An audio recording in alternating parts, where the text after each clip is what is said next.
وآتى المال على حبه ذوي القربى واليتامى والمساكين وابن السبيل والسائلين وفي الرقاب وأقام الصلاة وآتى الزكاة والموفون بعهدهم إذا عاهدوا والصابرين في البأساء والضراء وحين البأس أولئك الذين صدقوا وأولئك هم المتقون।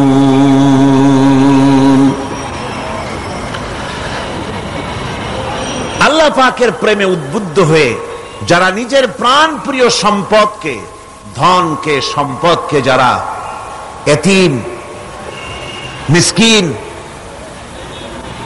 নিকটবর্তী আত্মীয় স্বজন, প্রবাসী, পথচারী, সাইল, কৃতদাসের মুক্তির জন্যে যারা দান করে, প্রিয় ধন সম্পদ যারা আল্লাহর রাস্তায় এভাবে দান করে দেয়, নামাজকে প্রতিষ্ঠা করে, যাকাতকে আদায় করে, ওয়াদাকে পালন করে, আর বিপদ ও মুসিবতে ধৈর্য ধারণ করে, এরাই হচ্ছে সত্যাশ্রিত, এরাই হচ্ছে তাদের দাবিতে সত্যবাদী, ইমানের দাবিতে এরা হচ্ছে সত্যবাদী, আর এরাই হচ্ছে মুত্তাকি।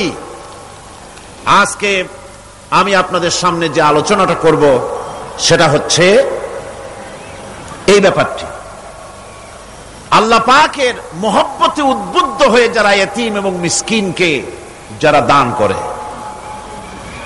আত্মীয় স্বজন, গরিব আত্মীয় স্বজন, অসহায় প্রতিবেশী, পথচারী, এদের জন্য যারা সাহায্য করে। কারণ হচ্ছে ইসলাম তো শুধু নামাজ রোজার কথাই বলেনি, ইসলাম মানুষের জীবনের সকল দুঃখ দুর্দশার দিকে লক্ষ্য রেখেছে। যারা বোঝে না তারা ইসলামকে শুধুমাত্র একটি ধর্ম মনে করে, আর ইসলামের যে অর্থনীতি আছে, সমাজনীতি আছে, এটা তারা বুঝতে পারে না। মাছের যেমন পচন ক্রিয়া শুরু হয় তার মাথা থেকে, সমাজের পচন শুরু হয় তেমন রাজনৈতিক নেতৃবৃন্দ, সমাজ নেতৃবৃন্দ এবং এক শ্রেণীর বুদ্ধিজীবীদের মাথা থেকে, তাদের থেকেই সমাজে পচন ক্রিয়া শুরু হয়ে যায়। এই শ্রেণীর লোকদের দাবি হলো ধর্ম আর অর্থনীতি সম্পূর্ণ দুই প্রান্তিক দিকে বাস করে। ধর্ম এক জিনিস আর অর্থনীতি হচ্ছে আর এক জিনিস, রাজনীতি হচ্ছে ভিন্ন জিনিস। তারা জানে না যে ইসলাম হচ্ছে পূর্ণাঙ্গ জীবন বিধান। আল্লাহ পাক বলছেন এই কোরআনকে যারা অনুসরণ করবে তাদের তো খাওয়া পড়ার অভাব হওয়ার কথা না। কোরআনে কারিমে আল্লাহ রাব্বুল আলামিন বলেন, ফামান তাবিআ হুদায়া ফালা খাউফুন আলাইহিম ওয়ালা হুম ইয়াহজানুন।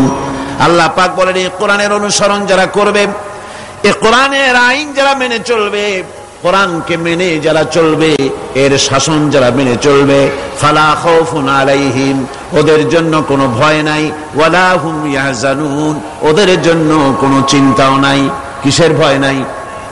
যেই সমাজে কোরআনের আইন চালু হয়ে যাবে, ওই সমাজের ভিতরে চুরির ভয়, ডাকাতির ভয়, জেনার ভয়, হত্যার ভয়, ধর্ষণের ভয়, লাঞ্ছনার ভয়, গঞ্জনার ভয়, কোনো ভয় থাকবে না। ওয়ালা হুম ইয়াহজানুন, ওই সমাজের মানুষের মনে কোনো চিন্তাও থাকবে না। কিসের চিন্তা থাকবে না? যেই সমাজে কোরআন চালু হয়ে যাবে, কোরআনের আইন দিয়ে সমাজ পরিচালিত হবে, ওই সমাজের মানুষের খাওয়া পড়া, শিক্ষা, চিকিৎসা, বাসস্থানের কোনো চিন্তা থাকবে না। ইসলামী সমাজ তার গ্যারান্টি দেবে। জোরে বলেন সুবহানাল্লাহ, জোরে বলেন আলহামদুলিল্লাহ। এটা আল্লাহ পাকের ওয়াদা।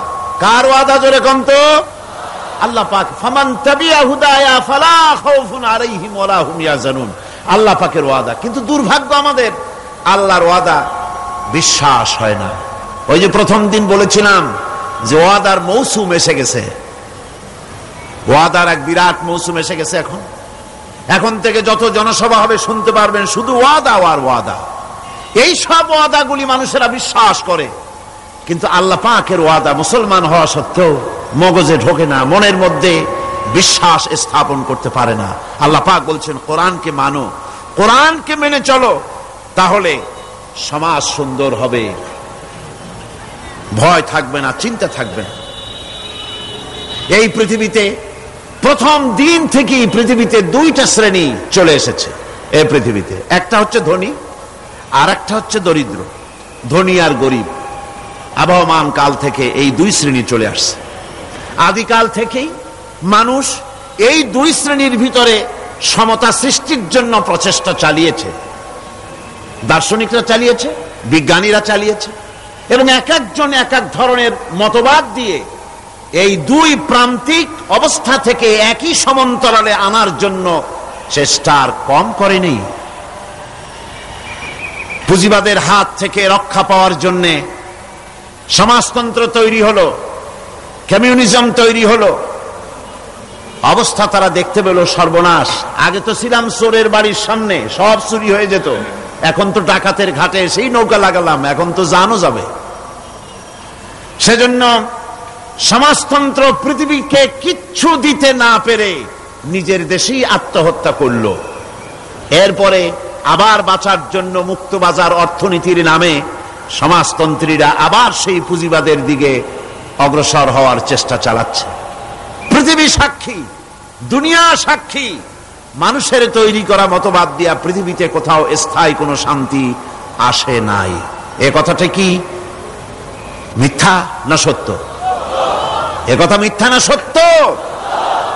সুতরাং এই পৃথিবীর বুকে না সমাজবাদ দিয়ে শান্তি হবে, না পুঁজিবাদ দিয়ে শান্তি হবে। পৃথিবীর বুকে শান্তি হতে পারে কেবলমাত্র নবীদের পরিকল্পনার মাধ্যমে। কারণ দার্শনিক বিজ্ঞানীরা যা বলেছেন, পরিকল্পনা দিয়েছেন, সব তাদের মন মস্তিষ্ক প্রসূত। আর আম্বিয়া আলাইহিমুস সালাম যে পরিকল্পনা দিয়েছেন, সব আল্লাহ রাব্বুল আলামিনের দেওয়া। নবীদের পরিকল্পনা কার? জোরে চিল্লায় কোন কার? আল্লাহ রাব্বুল আলামিন তাদেরকে পরিকল্পনা দিয়েছেন।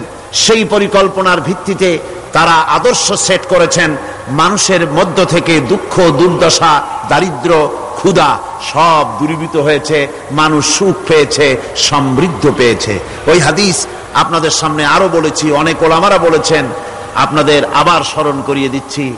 সেই যে হযরতে খাব্বাব রাদিয়াল্লাহু তাআলা আনহু রাসূল করিম সাল্লাল্লাহু আলাইহি সাল্লামের খেদমতে গিয়ে বলেছিলেন যে আলা তাস্তানসিরু লানা আলা তাদউ লানা, হে রাসূল আপনি কি আমাদের জন্য দোয়া করবেন না? আমরা তো না খেয়ে মরে গেলাম, আমরা তো ক্ষুধার জ্বালায় মরে গেলাম, আমরা তো মার খেতে খেতে শেষ হয়ে গেলাম, আপনি কি আল্লাহর কাছে আমাদের জন্য দোয়া করবেন না? আল্লাহর নবী কাবা শরীফের ছায়ায় আরাম ফরমাচ্ছিলেন। হযরতে খাব্বাবের কথা শুনে আল্লাহর নবী উঠে বসলেন আর তিনি বললেন, ও সাহাবী খাব্বাব শোনো, তোমাদের আগে এই জমিনে যারা দ্বীনের দাওয়াত দিতে এসেছিলেন তাদেরকে সমাজ শক্তি, রাষ্ট্র শক্তি তাদেরকে ধরত। ফায়ুহফারু লাহু ফিল আরদ, এরপরে তার জন্য জমিনে গর্ত খনন করা হতো, কবর খনন করা হতো। ফায়ুজালু ফিহা, এরপরে সেই কবরের ভিতরে তাকে কোমর পর্যন্ত গেড়ে দিত। সুম্মা ইউতা বিল মানশার, এরপরে করাত আনা হতো। ফায়ুদাউ আলা রাসিহি, এরপরে তার মাথার উপরে সে করাত রাখা হতো। ফায়ুজালু নিসফাইন, এরপরে করাত চালায়া জীবিত মানুষটাকে চিরে দ্বিখণ্ডিত করে ফেলে দিত। মা ইয়াসুদ্দুহু যালিকা আন দীনি, এত কষ্ট দেওয়ার পরেও, এত নির্যাতন দেওয়ার পরেও সেই যুগের দ্বীনের একজন দায়ীকেও তারা এক চুলো দিন থেকে সরাই দিতে পারে নাই।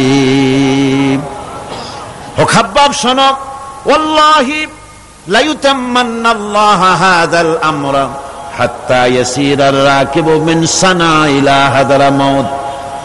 ও খাব্বাব শোনো, আমি আল্লাহর নামে কসম করছি, আমি আল্লাহর নামে শপথ করছি, ইয়েমেনের রাজধানী সানা থেকে শুরু করে এই হাজারামাউত পর্যন্ত লোকেরা যাতায়াত করবে। নারী চলবে, সওদাগররা চলবে, টাকা নিয়ে চলবে, যৌবন নিয়ে চলবে, মানুষেরা চলাফেরা করবে, দিনেও যাবে রাতেও যাবে। লা ইয়াখাফু ইল্লাল্লাহ, ওই মানুষগুলির মনের মধ্যে আল্লাহ রাব্বুল আলামিনের ভয় ছাড়া কোনো ভয় থাকবে না। জোরে কোন সুবহানাল্লাহ। ওয়ালাকিন্নাকুম তাস্তাজিলুন, বরং তোমরা বড্ড তাড়াহুড়ো করছো। অপেক্ষা করো, তাড়াহুড়ো করো না, অপেক্ষা করো। এরকম সমাজ আসবে, চুরি, ডাকাতি, জেনা, ব্যভিচার, হত্যা, ধর্ষণ, ক্ষুধা, দারিদ্র কিচ্ছু থাকবে না। একটি সুন্দর সোনার সমাজ তৈরি হয়ে যাবে। রাসূল করিম সাল্লাল্লাহু আলাইহি ওয়াসাল্লাম মুসলমান মানুষ যখন ইসলাম কবুল করতে লাগলো, তাদেরকে ইসলাম গ্রহণের আহ্বান জানিয়ে তাদেরকে যে কথাটা তিনি বলতেন সেটা ছিল, ইয়া আইয়ুহান নাস কুলু লা ইলাহা ইল্লাল্লাহ তুফলিহু। এটা হলো রাসূলের কথা। আল্লাহর নবী বলতেন, মানব সকল কল্যাণ যদি পেতে চাও, মুক্তি যদি পেতে চাও, বাঁচতে যদি চাও, যদি শোষণ বঞ্চনা থেকে যদি মুক্তি পেতে চাও, তাহলে পড়ো লা ইলাহা ইল্লাল্লাহ।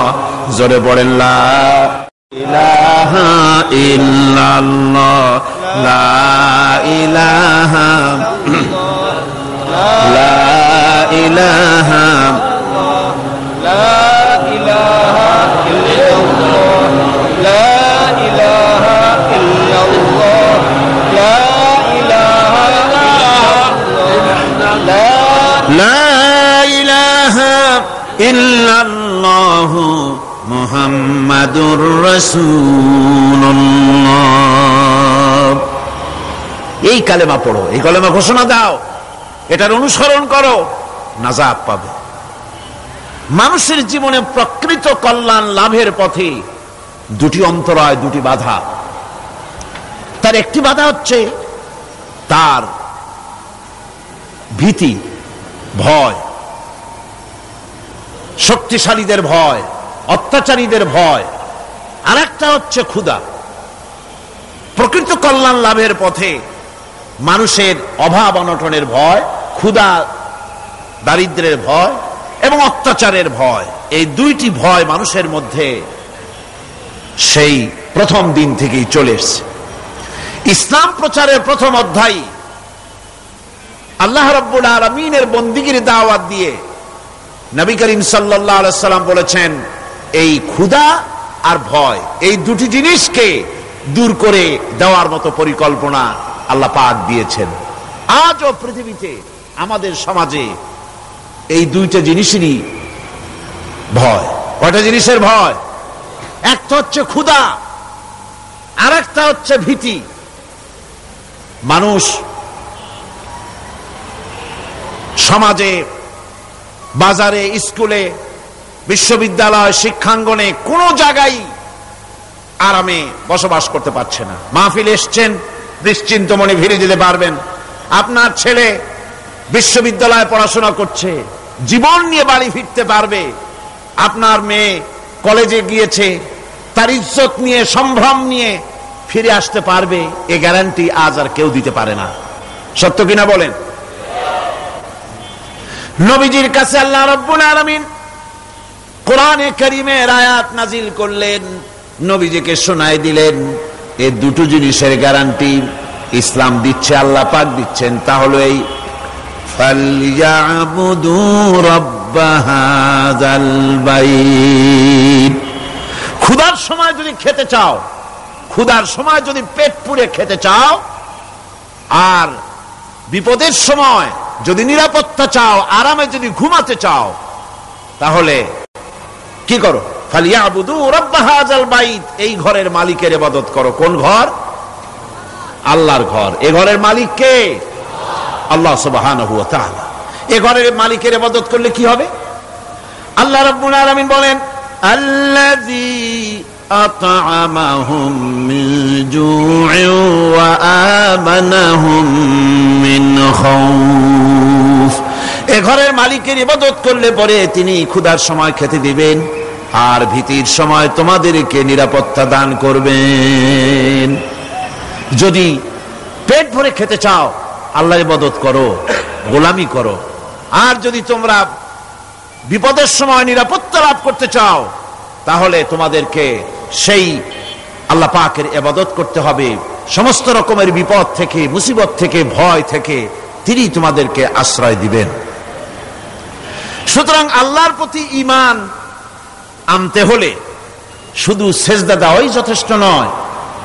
এখানে আল্লাহ পাক বলছেন কোরআনে কারীমের ভেতরে, তিনি যে পরিকল্পনা দিয়েছেন তা হচ্ছে এই, শুধু সেজদা দিলেই কাজ হবে না, শুধু পূর্ব পশ্চিমে কতবার মাথা ঘুরলে এটাই যথেষ্ট নয়, বরং সমাজের এতিম, মিসকিন, বিধবা, অনাথ, অনাথিনী, ঋণগ্রস্ত যে সমস্ত মানুষ আছে তাদের সাহায্য করতে হবে, তাদের সাহায্যে এগিয়ে আসতে হবে।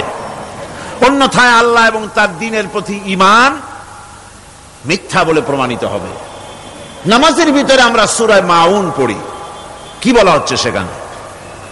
আরাআইতাল্লাযী ইউকাযযিবু বিদ্দীন ফাযালিকাল্লাযী ইয়াদুল ইয়াতীম ওয়ালা ইয়াহুদ্দু আলা তুআমিল মিসকিন।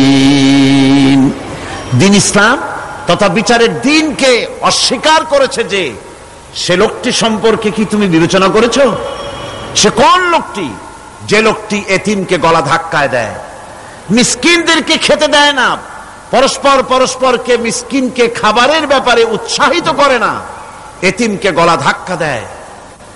এই জন্য পরকালকে অস্বীকার করলো, এই জন্য ইসলামকে অস্বীকার করলো, এই জন্য দ্বীনকে অস্বীকার করলো। এরপরে সে নামাজ পড়ুক, রোজা রাখুক, তার নামাজ, রোজা, হজ, যাকাতের গুরুত্ব বহন করবে না।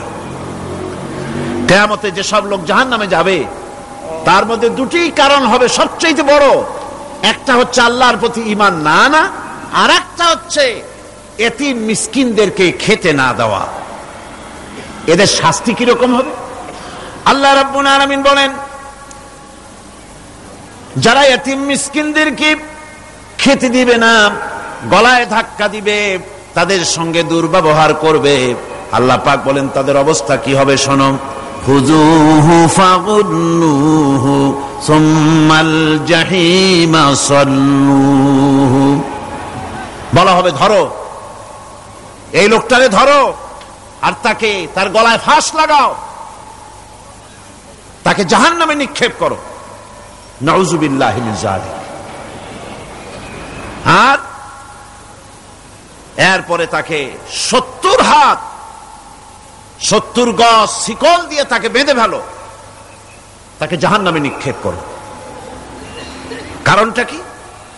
কারণ হলো ইন্নাহু কানা লা ইউমিনু বিল্লাহিল আযীম ওয়া লা ইয়াহুদ্দু আলা তুআমিল মিসকিন। গলায় ফাঁস লাগায়া 70 হাত শিকল দিয়া বাঁধা জাহান্নামে নিক্ষেপ করো, কারণ সে আল্লাহর উপর ঈমান আনে নাই, আর এতিমদেরকে, মিসকিনদেরকে খাবারের ব্যাপারে পরস্পরকে উৎসাহিত করে নাই, নিজেও খাওয়ায় নাই, আরো একজনকে উৎসাহিতও করে নাই। কিয়ামতে জাহান্নামে যারা যাবে, জাহান্নামে যাওয়ার যতগুলি কারণ থাকবে তার মধ্যে দুটি কারণ বড়। বলেন কয়টা কারণ বড়? আল্লাহ পাক বলতেছেন জাহান্নামীদেরকে প্রশ্ন করা হবে, ইয়াতাসাআলুনা আনিল মুজরিমিন মা সালাকাকুম ফি সাকার। জাহান্নামীদেরকে প্রশ্ন করা হবে, জাহান্নামে আসছো কেন, কি অপরাধ করে আসছো? ক্বালু লাম নাকু মিনাল মুসাল্লিন ওয়া লাম নাকু নুতঈমুল মিসকিন। তারা বলবে যে আমরা নামাজ পড়তাম না আর মিসকিনদেরকে খেতে দিতাম না। কত বড় মারাত্মক অপরাধ লক্ষ্য করুন। নামাজ না পড়া আর মিসকিনদের খেতে না দেওয়া। জাহান্নামে যাওয়ার যত কারণ তার মধ্যে শ্রেষ্ঠ দুটি কারণ হচ্ছে এই, যারা নামাজ পড়বে না, এতিম মিসকিনদেরকে খেতে দিবে না, এবং পরস্পরকে এতিম মিসকিনকে খেতে দেওয়ার ব্যাপারে উৎসাহিত করবে না, কিয়ামতে তারা জাহান্নামে যাবে। কোথায় যাবে? খোদ রাসূলে কারীম সাল্লাল্লাহু আলাইহি ওয়াসাল্লামকে লক্ষ্য করে আল্লাহ রাব্বুল আলামিন বলেন, নবীজি আপনি এতিমদের সঙ্গে সদ্ব্যবহার করবেন, এতিমদের ব্যাপারে আপনি দায়িত্ব পালন করবেন। কারণ হলো আপনিও তো এক সময় এতিম ছিলেন, এতিমের ব্যাপারে দায়িত্ব পালন করবেন। কোরআনে কারীমে রব্বুল আলামিন বলেন, আলাম ইয়াজিদকা ইয়াতীমান ফাআওয়া। ও নবী, আমি কি আপনাকে এতিম অবস্থায় পাই নাই? আর তারপরে আমি কি আপনাকে আশ্রয় প্রদান করিনি? আপনাকে আমি এতিম অবস্থায় পেয়েছি, এরপরে আপনাকে আশ্রয় দিয়েছি। রাসূল তো এতিমদের সরদার। পৃথিবীর কোন এতিম যেন বলতে না পারে, নবীজি আমার ব্যাপারে কি বলবেন, আমি তো এতিম মানুষ, আর তিনি আমার ব্যাপারে কিভাবে আমার দরদ বুঝবেন। নবীজি আল্লাহ পাক কেমন এতিম বানালেন, সমস্ত দুনিয়ার এতিমদের সরদার বানালেন। মায়ের পেটে যখন তিনি ছিলেন, 6 মাসের সময় মায়ের পেটে থাকাকালীন বাপের এতিম হয়ে গেলেন। যখন প্রসব বেদনা শুরু হয়েছে মায়ের, দুনিয়া যখন তিনি আসবেন, হযরতে আমেনা ঘরের ভিতরে বসে তার অবস্থাটা কি? এই সন্তান পৃথিবীতে আসতে পরে যিনি সবচাইতে বেশি খুশি হবেন, তিনি তো আজ দুনিয়ায় নাই। মনের ভিতরে কত কষ্ট। আল্লাহ রাব্বুল আলামিন তার হাবিবকে দুনিয়া আনলেন। রাসূলের দাদা ঘরের সামনে তাঁবুর সামনে দাঁড়ায়া তায়েফ থেকে আগত সাদিয়া গোত্রের লোকদেরকে বলতেছেন, এই ঘরের ভিতরে একটা এতিম বাচ্চা আছে, বেশি টাকা করি দেওয়া যাবে না, যদি দয়া হয় নিয়ে যাও। গরিব মানুষ, এতিম মানুষ দেখে শুনে কেউ আর নিতে চায় না। সবশেষে এলেন ভাগ্যবতী মেয়ে, ভাগ্যবতী মহিলা হযরতে হালিমাতুস সাদিয়া। তিনি এসেছেন, কোনো ছেলে পেলে পায় নাই, সকলের শেষে তিনি এসেছেন। আব্দুল মুত্তালিব বলছেন, এই ঘরের মধ্যে একটা এতিম বাচ্চা আছে, দয়া হলে নিয়ে যেতে পারো।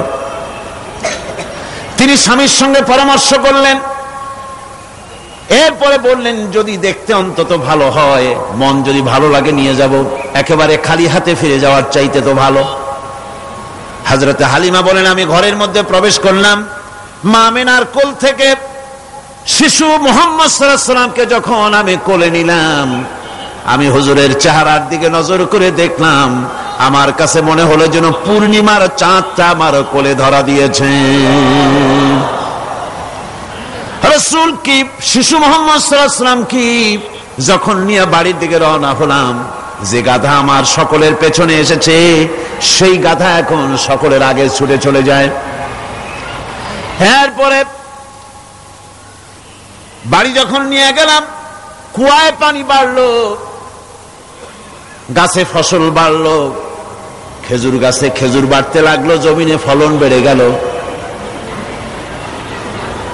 রাসূলের দুধ বোন সায়মা রাসূলকে নিয়ে মুহাম্মদ সাল্লাল্লাহু আলাইহি ওয়াসাল্লাম তাকে দোলনা নিয়ে দোল দিতেছে। কি আশ্চর্য অবস্থা! সায়মা তাকে দোল দিচ্ছে আর বলতেছে, বেঁচে থাকুক মুহাম্মদ সাল্লাল্লাহু আলাইহি ওয়াসাল্লাম, সে দীর্ঘজীবী হোক। কবি লিখতেছেন, কি আশ্চর্য কথা! বেদুইন বালিকা কারে নিয়ে দোল দেয় সে কি তা জানে? বিশ্বনবী মুহাম্মদ রাসূলুল্লাহ সাল্লাল্লাহু আলাইহি ওয়াসাল্লাম এভাবে এতিম অবস্থায় জীবন তার শুরু হলো।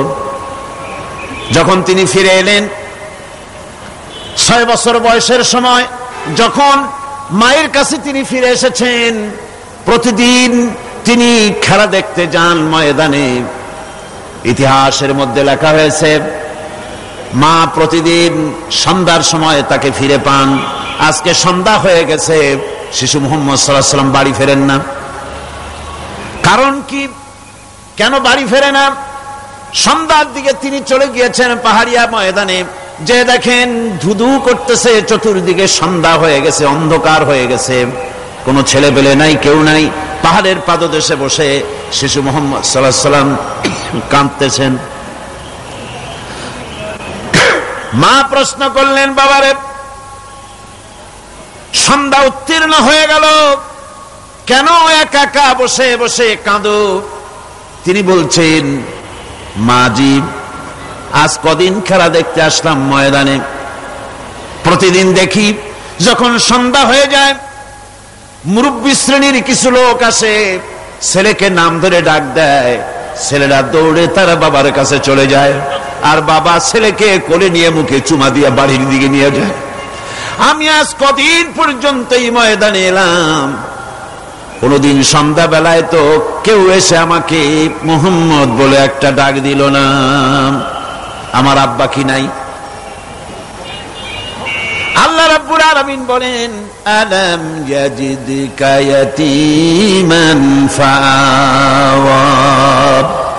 এরকম এতিম অবস্থায় পেয়ে আমি কি আপনাকে আশ্রয় দেই নাই? আপনাকে আমি পেয়েছি এতিম অবস্থায়, এরপরে আমি আপনারে আশ্রয় দিলাম। ওয়া ওয়াজাদাকা দাল্লান ফাহাদা। এরপরে আমি আপনাকে পথ হারা পেলাম, আমি আপনাকে পথের দিশা দিয়া দিলাম। ওয়া ওয়াজাদাকা আইলান ফাআগনা। এরপরে আমি আপনাকে দরিদ্র অবস্থায় পেয়েছি, তারপরে আমি আপনার দারিদ্র মুক্ত করেছি আপনাকে। সুতরাং ফাআম্মাল ইয়াতীমা ফালা তাকহার ওয়া আম্মাস সাইলা ফালা তানহার ওয়া আম্মা বিনি'মাতি রাব্বিকা ফাহাদ্দিস। সুতরাং নবী, এতিমের প্রতি নির্মম ব্যবহার করো না, এতিমের প্রতি ভালো ব্যবহার করো, নির্মমতা দেখাইও না। আর ভিক্ষুককে ধমক দিও না, রূঢ়তা দেখিও না, আর আল্লাহর নিয়ামতের প্রশংসা করো। বহুত মানুষ আছে এতিমরে গলায় ধাক্কা দেয়।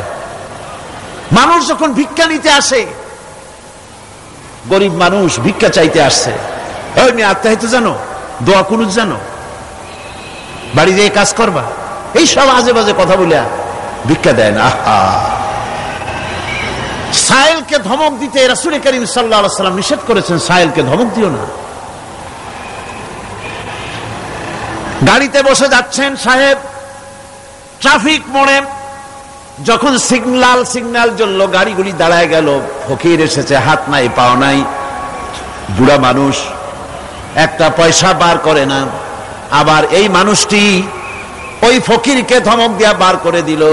এরপরে এই লোকটি যখন কোন মাজারের কাছে পৌঁছে গেল, 500 টাকার কড়কড়ে নোটটা ফেলে দিল। বলেন টাকা দরকার কার? মরা মানুষের না জিন্দা মানুষের? কার দরকার? যার টাকা দরকার ছিল তারে দেওয়া হলো না, যার দরকার নাই তারে দেওয়া হলো। এরপরে লোকটা না খেয়ে যখন মারা গেল, পথের ফকির, রাস্তার ফকির, না খেয়ে মারা গেছে।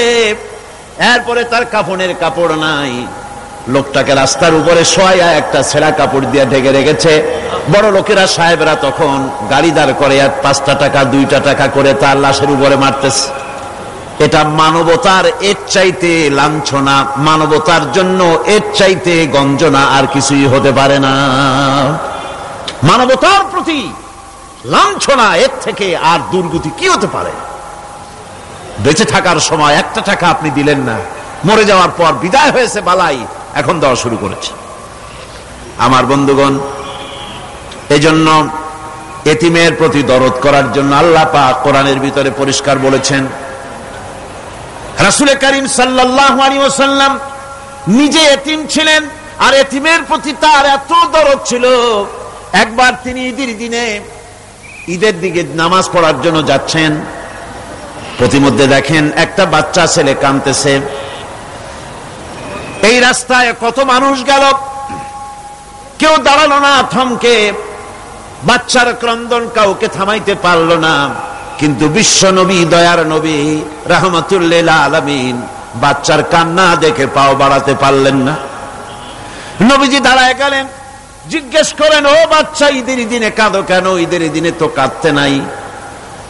বাচ্চা বলে, তোমার কাছে বলবো না, আমি সেই সকালবেলা থেকে বসে আছি, আমি যদি মক্কার আব্দুল্লাহর পুত্র মুহাম্মদ রাসূলুল্লাহ সাল্লাল্লাহু আলাইহি সাল্লামকে পাই, মনের দুঃখ তার কাছে বলবো।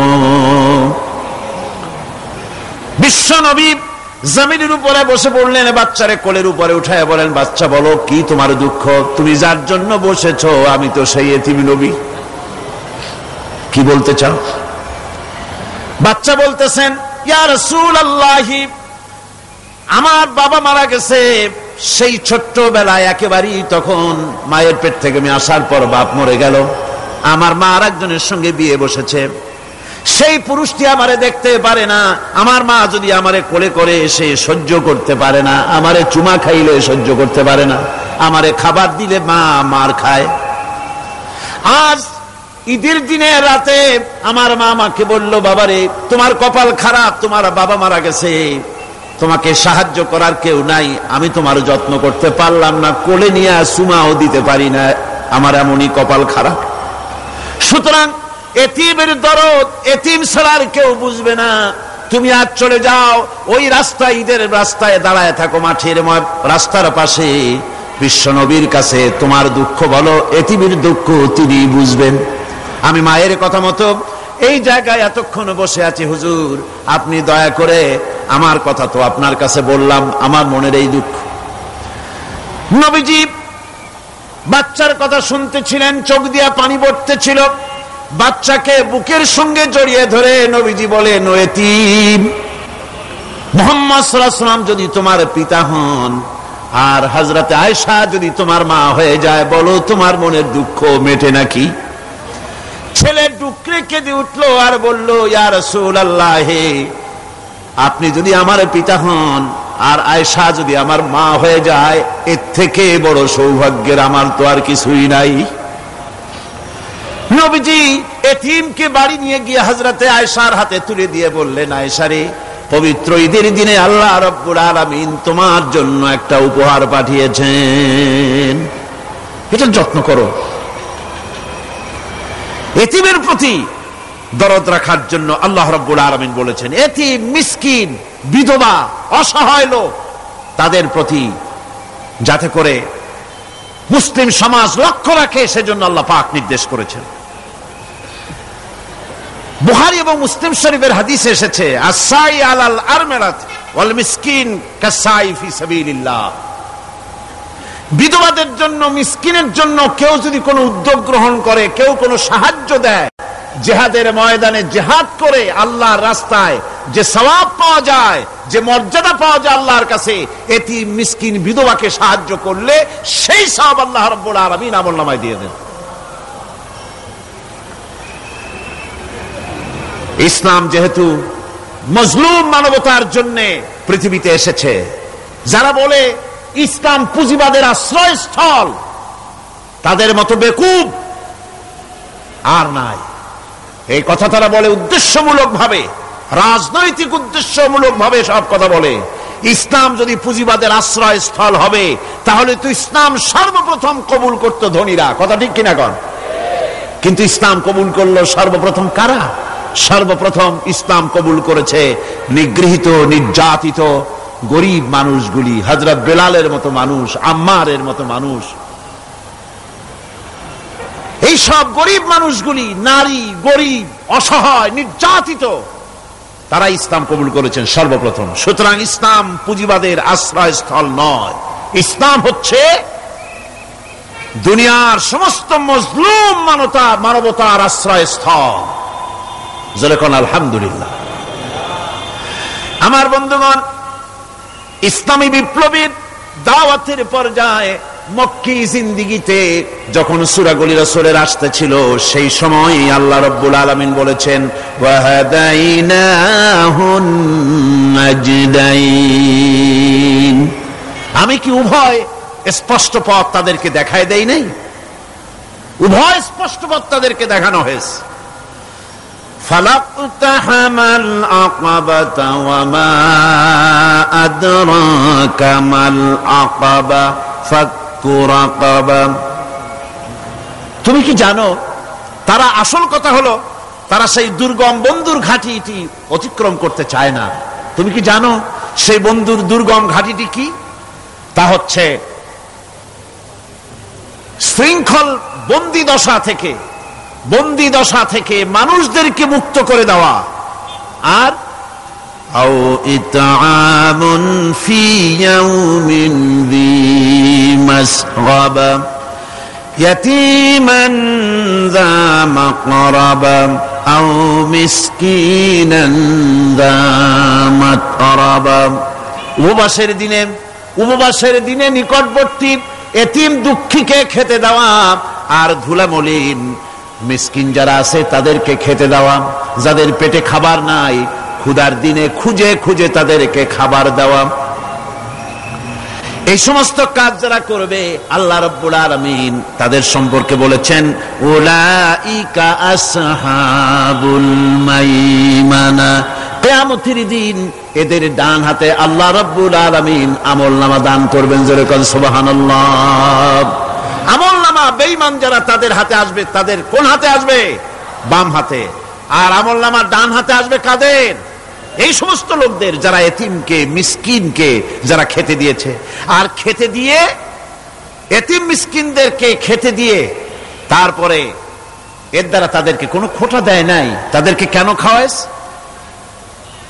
কোরআনে কারীম বলছে ওয়ায়ুতঈমুনা আত-তাআমা আলা হুব্বিহি মিসকিনান ওয়া ইয়াতীমান ওয়া আসীরা। আল্লাহর সৎ লোকেরা আল্লাহর ভালোবাসায় উদ্বুদ্ধ হয়ে খাবার খাওয়ায় মিসকিনদেরকে, এতিমদেরকে। আর তারা বলে ইন্নামা নুতঈমুকুম লিওয়াজহিল্লাহি লা নুরিদু মিনকুম জাযাআন ওয়ালা শুকুরা।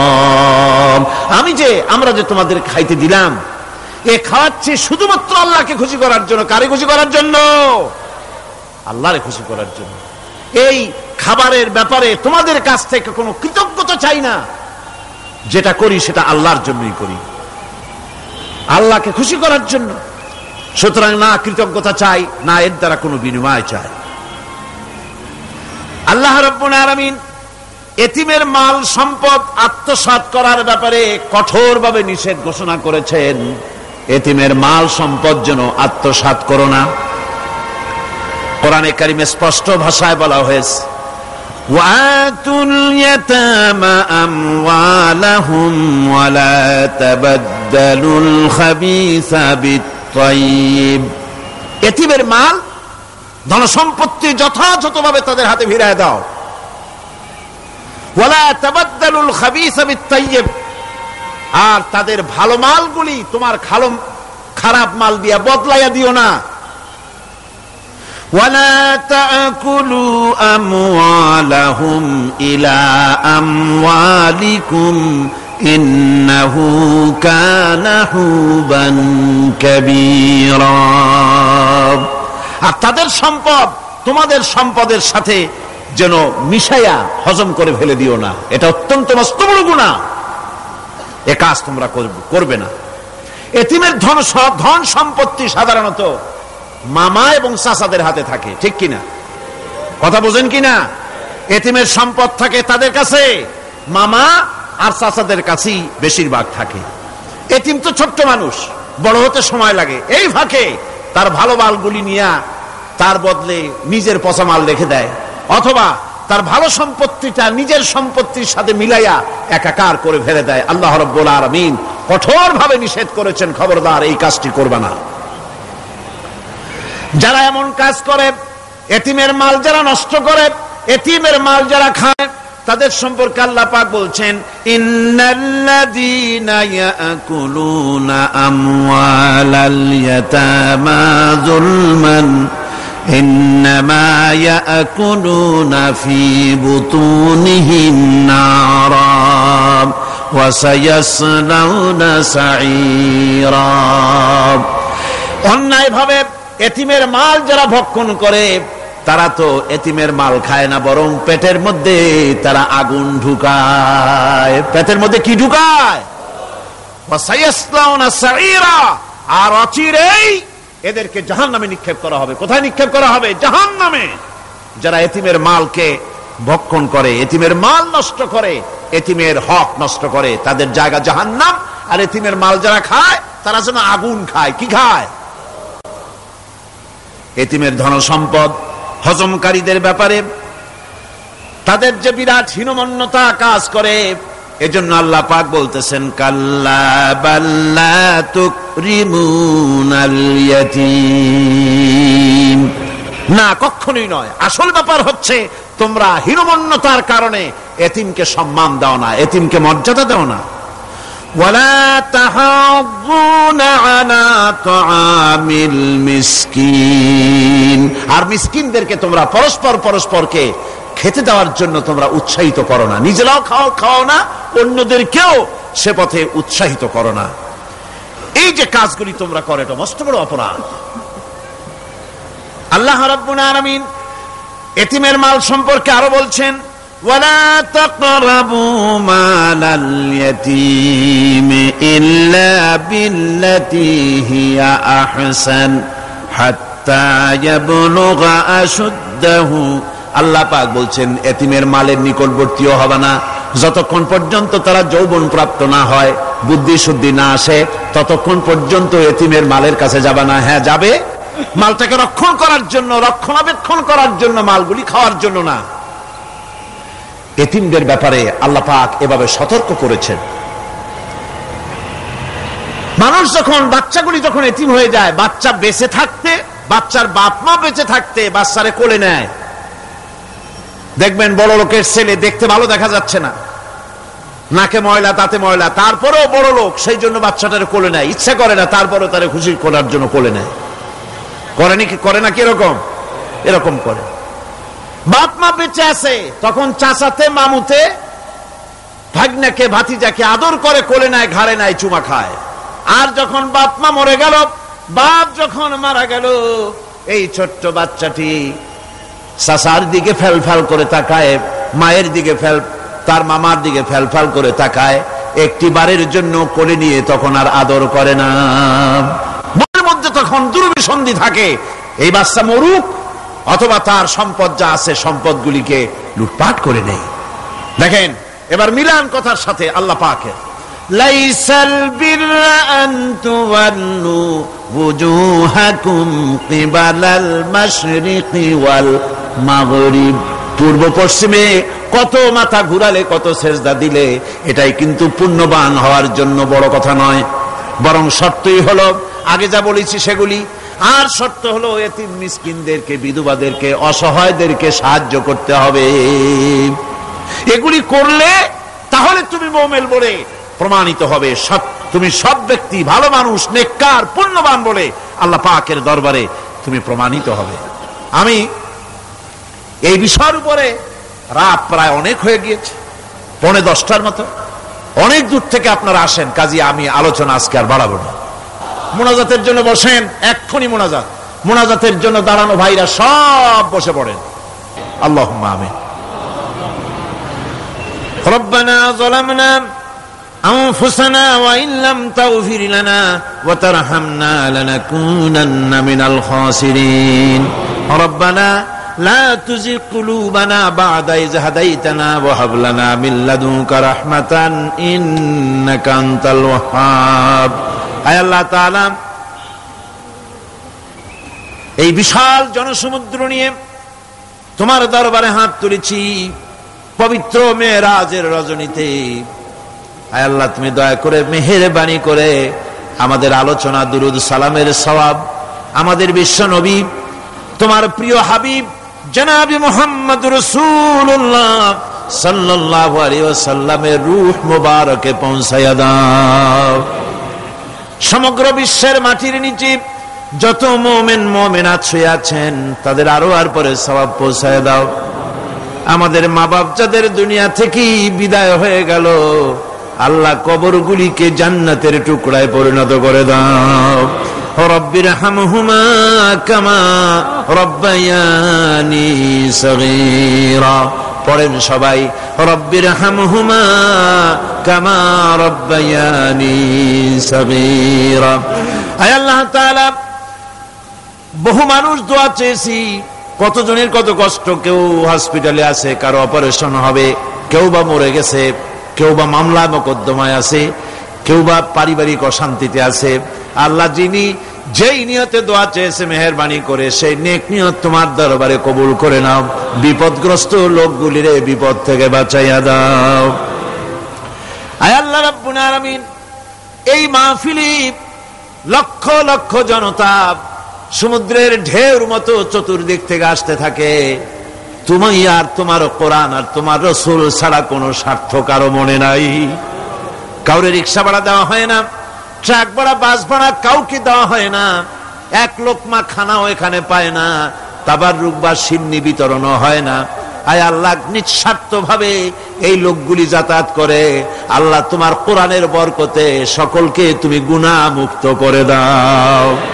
আয় আল্লাহ তাআলা, যাতায়াত আসান করে দিও, যাতায়াতের পথে কারো যেন কোনো বিপদ না হয়ে যায়। আয় আল্লাহ তাআলা, বাড়ি ঘর ফালায় আসে, বাড়ি ঘর তোমার ফেরেশতা দিয়ে তুমি হেফাজত করো। রব্বুল আলামিন, মা বোনেরাও কষ্ট করে আসে, আল্লাহ তুমি দয়া করে এ মাহফিলে যারা শরীক হয়, এ মাহফিলে কোরআনের মাহফিলে শরীক হওয়ার কারণে তোমার কাছে একটা দাবি করি। দাবিটা হলো, মেহেরবানি করে সব মানুষকে তোমার কাবা ঘর দেখাও। যারা উপস্থিত হয়েছে সকলকে তোমার হাবিবের রওজায় গিয়া সালাম দেওয়ার তৌফিক দাও। ربنا تقبل منا إنك أنت السميع العليم وتب علينا إنك أنت التواب الرحيم سبحان ربك رب العزة عما يصفون سلام على المرسلين الحمد لله رب العالمين واجعل آخر كلمتنا عند الموت لا إله إلا الله محمد رسول الله